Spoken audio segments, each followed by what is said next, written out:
प्रिय विद्यार्थियों नमस्कार। आपका हमारे Guru Shikhar study hub YouTube channel पर हार्दिक स्वागत है। और आज हम अभ्यर्थियों की मांग पर पटवारी और जनरल जो आपके एग्ज़ाम्स होते हैं उनके अंदर जनरल साइंस का एक महत्वपूर्ण रोल रहता है। अपन आज जनरल साइंस के टॉपिक स्टार्ट करेंगे, तो आपको जो भी वीडियोज मिले उसको सब्सक्राइब करें और बेल आइकन बटन पे क्लिक करें ताकि नए आने वाले वीडियोज आपको समय पर प्रोवाइड होते रहें। और अपन कंप्लीट जनरल साइंस इस चैनल पर आपको वीडियोज के माध्यम से उपलब्ध करवाते रहेंगे। तो आज का अपना टॉपिक रहेगा, मेन जो अपना फोकस रहेगा वो रहेगा पटवारी। जो भर्ती आई हुई आपकी 2019 के अंदर जो भर्ती आई थी वो कब होगी उसके लिए तो अपन कुछ नहीं कह सकते, लेकिन उससे पहले अपन को अपने टॉपिक्स को कंप्लीट करके रखना बहुत ही ज़रूरी होता है। तो देखिएगा, आज अपनी हेडिंग रहेगी सामान्य विज्ञान।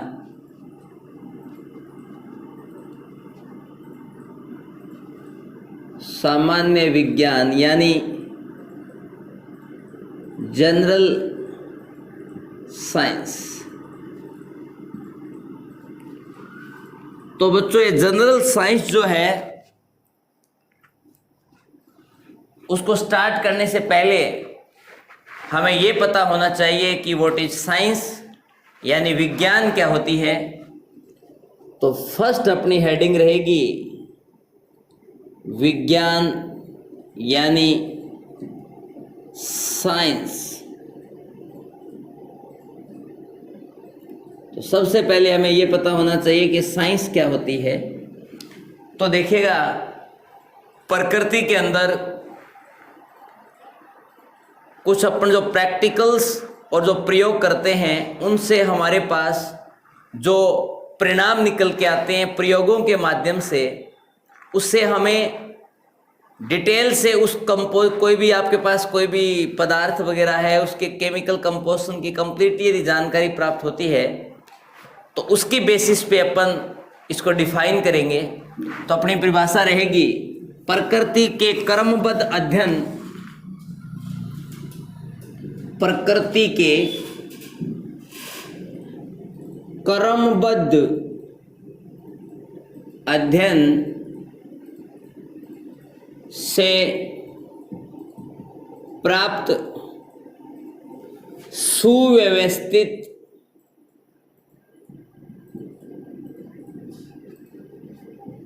प्रायोगिक एवं प्रमाणित ज्ञान को विज्ञान कहते हैं। यानी बच्चों, प्रकृति के अंदर अपन ने बहुत सारे कोई प्रयोग किए तो हमें उन प्रयोगों के माध्यम से कुछ प्रमाणित ज्ञान प्राप्त हुआ, उसको जनरली अपन विज्ञान कहते हैं। और इस एग्जाम के अंदर जो इस विज्ञान के पार्ट्स जो रहते हैं मेन, वो आपके 3 पार्ट रहते हैं। फर्स्ट पार्ट आपका रहता है रसायन विज्ञान, यानी बच्चों जिसको अपन बोलते हैं केमिस्ट्री।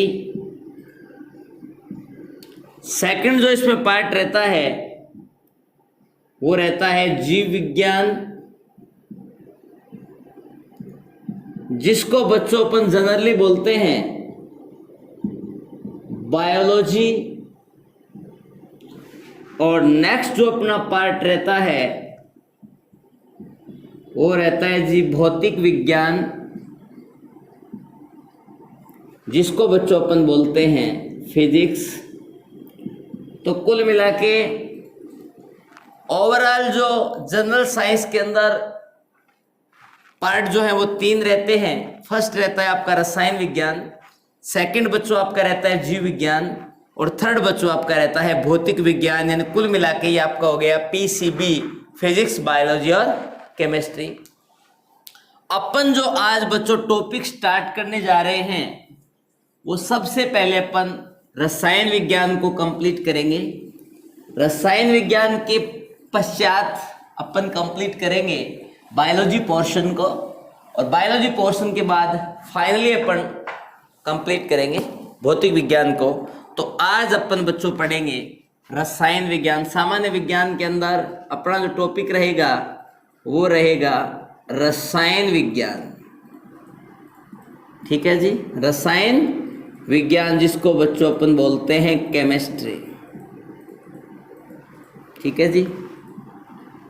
तो सबसे पहले तो आपको ये पता होना चाहिए कि रसायन विज्ञान का फादर कौन है। Father of chemistry, father of chemistry यानी अपन कह सकते हैं रसायन विज्ञान का पितामह, या फिर हम बोल सकते हैं रसायन विज्ञान का जनक।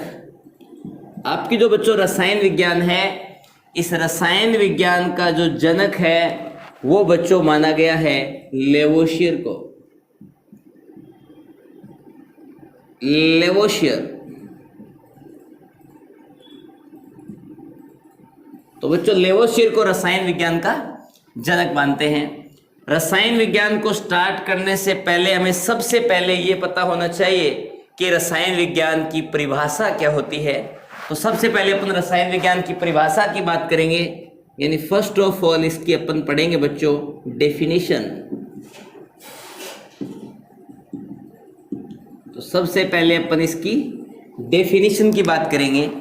तो अपन कहेंगे विज्ञान की वह शाखा, विज्ञान की वह शाखा जिसके अंतर्गत, विज्ञान की वह शाखा जिसके अंतर्गत विभिन्न रसायनों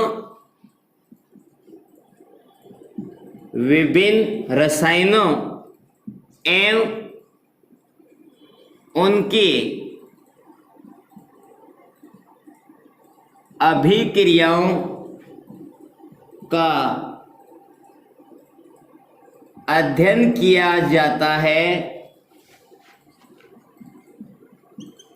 विज्ञान की वह शाखा जिसके अंतर्गत विभिन्न रसायनों एवं उनकी अभिक्रियाओं का अध्ययन किया जाता है रसायन विज्ञान कहलाती है। रसायन विज्ञान कहलाती है। तो सबसे पहले तो आपको ये पता होना चाहिए कि रसायन विज्ञान का जनक कौन है। फादर ऑफ केमिस्ट जो है उसको माना जाता है लेवोशियर को। उसके बाद है परिभाषा यानी डेफिनेशन। विज्ञान की वह शाखा यानी ब्रांच ऑफ साइंस इन विच कुछ केमिकल्स और उनकी जो रिएक्शंस हैं उनकी अपन जो स्टडी करते हैं वो रसायन विज्ञान कहलाती है। विज्ञान की वह शाखा जिसके अंतर्गत विभिन्न रसायनों एवं उनकी अभिक्रियाओं का अध्ययन किया जाता है रसायन विज्ञान कहलाती है। तो इस रसायन विज्ञान में सबसे पहले बच्चों अपन स्टार्ट करेंगे, सबसे पहले कण से पढ़ेंगे। जहाँ से इसकी शुरुआत हुई थी वहाँ से अपन बात करेंगे। तो रसायन विज्ञान के अंदर सबसे पहले बात आई थी मार्केट में कण की। किसकी बात आई थी? कण, जिसको बच्चों अपन बोलते हैं पार्टिकल। तो सबसे पहले तो आपको ये पता होना चाहिए कि ये जो पार्टिकल है ये नाम किसने दिया था। पार्टिकल के बारे में बताने वाले साइंटिस्ट जो थे उनका नाम था महर्षि कणाद, या इन्हीं को बोलते हैं बच्चों कणभक्ष। ठीक है जी, यानी महर्षि कणाद और कणभक्ष के नाम पे इसका नाम पड़ा बच्चों कण। तो सबसे पहले हमें इस कण की परिभाषा पता होनी चाहिए कि ये कण की परिभाषा क्या होती है, यानी इसकी डेफिनेशन क्या होती है। तो देखिएगा कण की जो डेफिनेशन है उस पे अपन बच्चों बात करें तो पदार्थ का वह सूक्ष्म भाग, पदार्थ का वह सूक्ष्म भाग जिसे आगे और विभाजित नहीं किया जा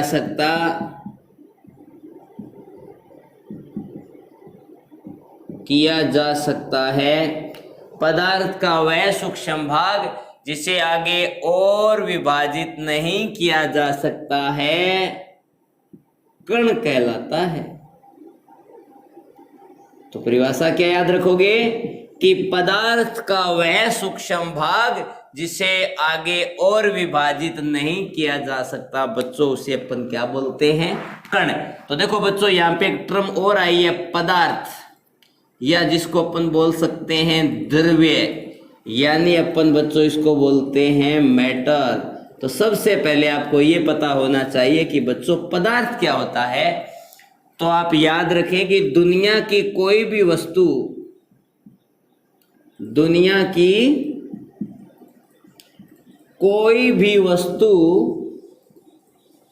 जो स्थान घेरती है, दुनिया की कोई भी वस्तु जो स्थान घेरती है तथा जिसका द्रव्यमान होता है,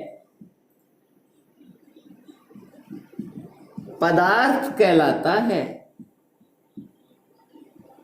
यानी बच्चों अपन परिभाषा कण की पढ़ रहे थे, तो यहां अपने सामने एक टर्म आ गई। अपन ने क्या पढ़ा कि पदार्थ का वह सूक्ष्म भाग जिसे और विभाजित नहीं किया जा सकता कण कहलाता है। तो यहां अपने सामने एक नई टर्म आई पदार्थ। पदार्थ जिसको अपन बोलते हैं बच्चों द्रव्य। एक होती है द्रव, जो कि पदार्थ की अवस्था होती है। पदार्थ की मेन 5 अवस्थाएं होती हैं, ठोस यानी सॉलिड, द्रव यानी लिक्विड, गैस, और उसके बाद होती है प्लाज्मा, और एक फिफ्थ होती है जो आपने 9th क्लास में कभी पढ़ी होगी, BEC, बोस आइंस्टीन कंडेंसेट। लेकिन यहाँ जो इंपॉर्टेंट होती हैं वो 3 ही होती हैं, सॉलिड, लिक्विड और गैस, यानी ठोस, द्रव एंड गैस। वो द्रव होता है लेकिन ये बच्चों द्रव्य है। तो पदार्थ को क्या बोलते हैं? द्रव्य। और इसी के नाम पे पदार्थ का द्रव्यमान होता है। पदार्थ का जो मान होता है बच्चों, यानी वही क्या कहलाता है? द्रव्यमान कहलाता है। तो देखिएगा, पदार्थ का वह सूक्ष्म भाग जिसे आगे विभाजित नहीं किया जा सकता कण कहलाता है। तो यहाँ पदार्थ या द्रव्य नाम आ गया। तो इसकी परिभाषा भी आपको आनी चाहिए। दुनिया की कोई भी वस्तु जो स्थान घेरती है, या जिसको रखोगे तो वो इस एटमॉस्फेयर का कोई ना कोई पर्टिकुलर कोई पार्ट अचीव करे, और जिसका द्रव्यमान होता है, यानी उसका कोई सर्टन मास हो। सर्टन मास का मतलब निश्चित द्रव्यमान हो, क्या कहलाता है बच्चों? पदार्थ कहलाता है। तो ये बच्चों बात हुई आपके पदार्थ की। अपन इसको क्लासिफाई भी करेंगे डिटेल से, लेकिन उससे पहले बच्चों ये जो कण है उसको बाद में नाम पड़ा इसका परमाणु। इस कण को बाद में बच्चों क्या कहने लगे? परमाणु कहने लगे, यानी बच्चों एटम बोलने लगे। क्या बोला जी? एटम। तो जॉन डाल्टन नाम का एक साइंटिस्ट आता है। क्या नाम है साइंटिस्ट का? John Dalton. जॉन डाल्टन जो साइंटिस्ट है वो इसको परिभाषित करता है कि वह सूक्ष्म से सूक्ष्म कण, वह सूक्ष्म से सूक्ष्म कण जिसे और अधिक विभाजित नहीं किया जा सकता,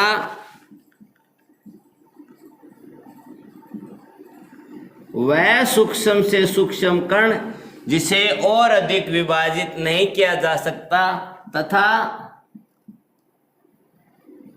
अभिक्रिया में भाग ले सकता है,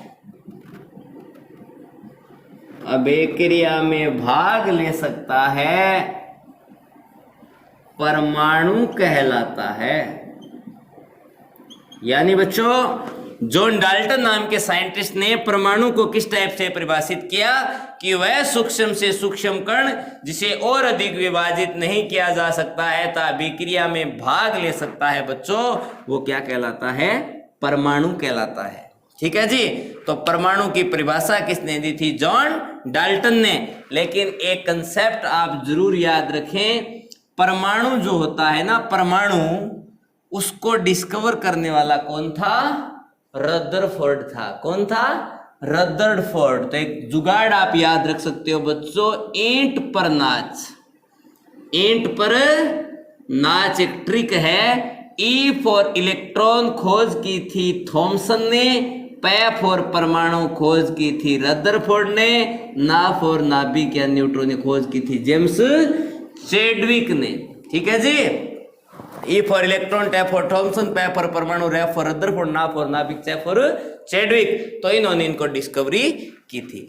अब देखिएगा परमाणु जो होते हैं ना, परमाणु वो आपस में अभिक्रिया करके अणु बनाते हैं, आपस में अभिक्रिया करके अणु बनाते हैं। तो देखिएगा परमाणु, जैसे अपन ने कहा हाइड्रोजन परमाणु, हीलियम परमाणु, नियोन परमाणु, ऑक्सीजन परमाणु, यानी एक एटलीस्ट ये क्या है आपके परमाणु हैं।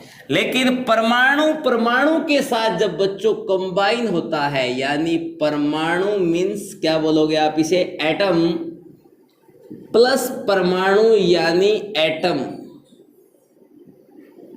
ठीक है जी। एटम आपस में मिलेंगे बच्चों तो फॉर्मेशन होगा अणु का, यानी अणु का निर्माण होता है। तो याद क्या रखेंगे, परमाणु के साथ मिलकर बच्चों निर्माण करता है अणु का।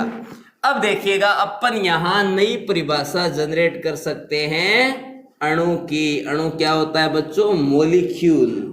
तो देखो ये अणु क्या होता है, परमाणुओं के समूह को अणु कहते हैं। परमाणुओं के समूह को अणु कहते हैं। परमाणु का जो बच्चों समूह होता है उसे अपन क्या बोलेंगे, अणु बोलेंगे। यानी परमाणु मिलके किसका निर्माण करते हैं, अणु यानी मॉलिक्यूल का निर्माण करते हैं। अब देखिएगा परमाणु के साथ मिलके अणु तो बना रहा है, लेकिन ध्यान ये रखना है बच्चों कि परमाणु, समान प्रकार के परमाणु मिलके भी तो अणु बना सकते हैं ना, और अलग अलग प्रकार के परमाणु मिलके भी तो अणु बना सकते हैं। लेकिन ध्यान क्या रखना है, यहां दो नई टर्म आपके सामने और आने वाली है। यानी अपन यहां हेडिंग लगाएंगे अणु के प्रकार। परमाणुओं की बेसिस पर आपके टाइप्स ऑफ मॉलिक्यूल होते हैं बच्चों, टाइप्स ऑफ मॉलिक्यूल। तो देखिएगा अणु होते हैं बच्चों वो परमाणुओं की बेसिस पर फिर दो प्रकार के होते हैं। कौन से होते हैं, दो प्रकार के होते हैं। फर्स्ट आपका होता है बच्चों सम परमाणु अणु। कौन सा होता है, सम परमाणुक अणु, जिसको बच्चों बोलते हैं होमो एटॉमिक मॉलिक्यूल। एक होता है बच्चों विषम परमाणु अणु। कौन से होते हैं, विषम परमाणुक अणु, जिनको बच्चों अपन बोलते हैं हेटेरो एटॉमिक मॉलिक्यूल। ठीक है जी।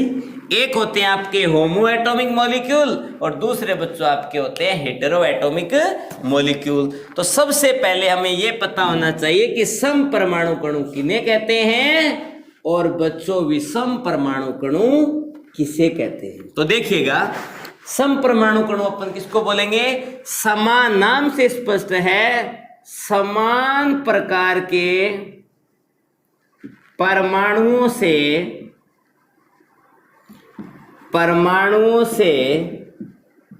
मिलकर बने हुए अणु समपरमाणुक अणु कहलाते हैं। ठीक है जी बच्चों, क्या कहा मैंने कि समान प्रकार के परमाणुओं से मिलकर बने हुए अणु क्या कहलाते हैं, समपरमाणु अणु यानी होमो एटॉमिक मॉलिक्यूल्स। यानी मैं बोल सकता हूं कि सेम टाइप के एटम आपस में यदि कंबाइन होते हैं तो जिस मॉलिक्यूल का फॉर्मेशन होता है उससे बच्चों अपन बोलते हैं होमो एटॉमिक मॉलिक्यूल। यानी समान प्रकार के परमाणुओं से मिलकर बने हुए अणु समपरमाणु अणु कहलाते हैं बच्चों। इनको ही आगे चलकर नाम दिया गया था तत्व, जिसको बच्चों अपन क्या बोलते हैं, एलिमेंट्स, इन्हें लास्ट में क्या नाम मिला? तत्व। अब विषम परमाणु कणों की जस्ट इसकी रिवर्स हो जाएगी। अलग अलग प्रकार के परमाणुओं से मिलकर बने हुए अणु विषम परमाणु कणों कहलाते हैं। विषम परमाणुक अणु कहलाते हैं। यानी बच्चों डिफरेंट टाइप के यदि एटम पार्टिसिपेट करेंगे तो आपके पास जो अणु बनेगा वो क्या कहलाएगा? हेटेरो एटॉमिक मॉलिक्यूल, यानी विषम परमाणु अणु। यानी क्या याद रखोगे कि अलग अलग प्रकार के परमाणुओं से मिलकर बने हुए अणु विषम परमाणु अणु, समान प्रकार के परमाणुओं से मिलकर बने हुए अणु सम परमाणु अणु, और विषम परमाणु अणु को ही बच्चों आगे चलकर क्या नाम दे दिया गया? यानी इनको ही बाद में कहने लग गए यौगिक, जिसको बच्चों आप इंग्लिश टर्म में बोलते हो कंपाउंड्स। तो ये बच्चों बाद में आपके हुए कंपाउंड्स। तो अपन नई हेडिंग अपनी यहां आ गई, तत्व और यौगिक। तो अब अपन यहां पढ़ेंगे तत्व, उसके बाद अपन पढ़ेंगे बच्चों यौगिक। तो देखिएगा आप हेडिंग लगाएं एलिमेंट्स यानी तत्व। तो पहले हम देखेंगे कि तत्व क्या होते हैं, उसके बाद हम देखेंगे यौगिक क्या होते हैं। तो अपनी पहले हेडिंग रहेगी तत्व, इसको बच्चों अपन बोलते हैं एलिमेंट्स। तो क्या समझे आप लिख सकते हो होमो atomic molecules are called elements। यानी समान प्रकार के परमाणुओं से मिलकर समान प्रकार के परमाणुओं से मिलकर बने हुए अणु समपरमाणुक अणु होते हैं तथा समपरमाणुक अणु ही तत्व कहलाते हैं। ठीक है बच्चों। तो जैसे हाइड्रोजन से मिला बना H2, तो ये समान प्रकार के परमाणुओं से मिलके बना इट मींस ये तत्व है। क्लोरीन प्लस क्लोरीन से मिलके बना Cl2, तो ये भी बच्चों तत्व है। ब्रोमीन प्लस ब्रोमीन से बना Br2, तो बच्चों ये भी तत्व है। ऑक्सीजन O2 है, ये भी तत्व है। इधर आपका देखें N2, तो ये भी तत्व है। O3 देखें तो ये भी तत्व है। सल्फर 8 को देखें तो ये भी आपका तत्व है। P4 को देखें तो ये भी आपका तत्व है। यानी समान प्रकार के परमाणुओं से मिलकर बने हुए अणु समपरमाणु अणु कहलाते हैं। और समपरमाणु जो अणु होते हैं बच्चों, उन्हें ही अपन क्या बोलते हैं? तत्व। Means homo atomic molecules are called elements. अब अपन नेक्स्ट जो बात करेंगे बच्चों, वो अपन करेंगे यौगिक के बारे में। किसके बारे में बात करेंगे? यौगिक के बारे में, कि यौगिक क्या होते हैं। तो सेकंड जो अपनी यहां हेडिंग रहेगी वो रहेगी यौगिक, बोले तो कंपाउंड्स। तो हम देखेंगे कि कंपाउंड्स यानी यौगिक क्या होते हैं। तो आपने पीछे पढ़ा था कि अलग अलग परमाणुओं से मिलकर बने हुए अणु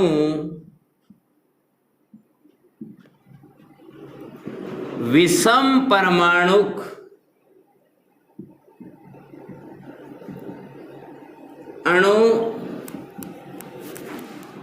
कहलाते हैं। अलग अलग परमाणुओं से मिलकर बने हुए अणु विषम परमाणु अणु कहलाते हैं तथा विषम परमाणुक अणु ही यौगिक होते हैं। विषम परमाणु अणु को बाद में क्या नाम दिया गया बच्चों? यौगिक नाम दिया गया। यानी मैं आपसे बात करूं कि H2 ये क्या है? तत्व है। Cl2 ये भी ये क्या है? तत्व है। इन दोनों ने रिएक्शन की तो बच्चों बना 2HCl, तो ये बच्चों आपका क्या कहलाता है? यौगिक कहलाता है। यानी मैं ऐसे ही बोल सकता हूं तत्वों से ही यौगिकों का निर्माण होता है। मैं कहूं H2, मैं कहूं O2, तो 2H2 प्लस O2 मेरे पास फॉर्मेशन हुआ 2H2O का। तो अलग अलग प्रकार के परमाणुओं से मिलकर बना हुआ अणु है, मीन्स ये भी बच्चों क्या है? यौगिक है।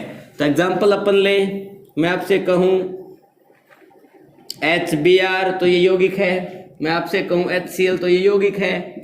मैं आपसे कहूं HNO3 तो ये भी यौगिक है। मैं आपसे कहूं H2SO4 तो ये भी यौगिक है। मैं आपसे कहूं C6H12O6 तो ये भी यौगिक है। मैं आपसे कहूं C12H22O11 तो ये भी क्या है? यौगिक है। यानी ये होता है हाइड्रोब्रोमिक अम्ल, ये होता है हाइड्रोक्लोरिक अम्ल, ये होता है बच्चों नाइट्रिक अम्ल, ये होता है सल्फ्यूरिक अम्ल। ये आपका शक्कर का फॉर्मूला है, शुगर का, वो तुम्हारे ग्लूकोज का C6H12O6, और ये आपकी शुगर यानी शक्कर का फॉर्मूला है C12H22O11। ये आपका होता है बच्चों हाइड्रोब्रोमिक एसिड। ये जी आपका होता है हाइड्रोक्लोरिक एसिड। ये आपका होता है बच्चों नाइट्रिक एसिड। ये आपका होता है सल्फ्यूरिक एसिड। ये आपका बच्चों होता है ग्लूकोज, और ये बच्चों आपका होता है सुक्रोज यानी शुगर। इसका नाम शुगर क्यों पड़ा? क्योंकि फॉर्मेशन ऑफ शुगर कैन। तो देखिएगा, ये आपका हाइड्रोब्रोमिक अम्ल, ये हाइड्रोक्लोरिक अम्ल, ये नाइट्रिक अम्ल, ये सल्फ्यूरिक अम्ल, ये ग्लूकोज, और इसका नाम है सुक्रोज यानी शुगर। शुगर नाम क्यों पड़ा? कि फॉर्मेशन ऑफ शुगर कैन। क्योंकि शुगर कैन क्या होता है बच्चों? गन्ना होता है। इसे गन्ने से प्राप्त किया गया था, इसलिए इसका नाम रखा गया शुगर। तो ये बच्चों आपके क्या होते हैं? यौगिक होते हैं। तो आज के लिए बस इतना ही, क्योंकि अपन थोड़ा सा क्या है, एक बार थोड़े से चैनल से जुड़ जाए और रेगुलर अपन पढ़ते रहें और वीडियोज आप रेगुलर देखते रहें। आपको रेगुलर 1 या 2 वीडियोस प्रोवाइड होते रहेंगे। आप हमारे चैनल से जुड़े रहें, ज़्यादा से ज़्यादा वीडियोज को शेयर करें, सब्सक्राइब करें, बेल आइकन बटन पर क्लिक करें, ताकि नए आने वाले वीडियोज आपको समय पर प्रोवाइड होते रहेंगे। जहां भी जिस भी क्वेश्चन में आपको डाउट हो, आप कमेंट बॉक्स में अपने क्वेश्चंस को लिखकर अपना जवाब पा सकते हैं। और जो रेगुलर पढ़ाया जा रहा है उसको आप रेगुलर पढ़ते रहे, चाहें तो साथ साथ नोट्स भी बना सकते हैं। और जहां भी आपको भाषा में, शैली में कहां भी कोई भी प्रॉब्लम आ रही है तो आप कमेंट बॉक्स में जरूर लिखें, ताकि हो सकता है हमारे में भी कोई कमी रह गई हो तो हम अपनी कमी को जरूर सुधारेंगे। हो सकता है भी आपको समझने में कोई प्रॉब्लम आ रही है, या हो सकता है हमें समझाने में कोई ऐसा हो कि भी आपको हम समझा रहे हैं अच्छे से लेकिन आप अच्छे से नहीं समझ पा रहे हैं, तो आप जरूर बताएं कि आपको डाउट कहाँ है। Okay, bye.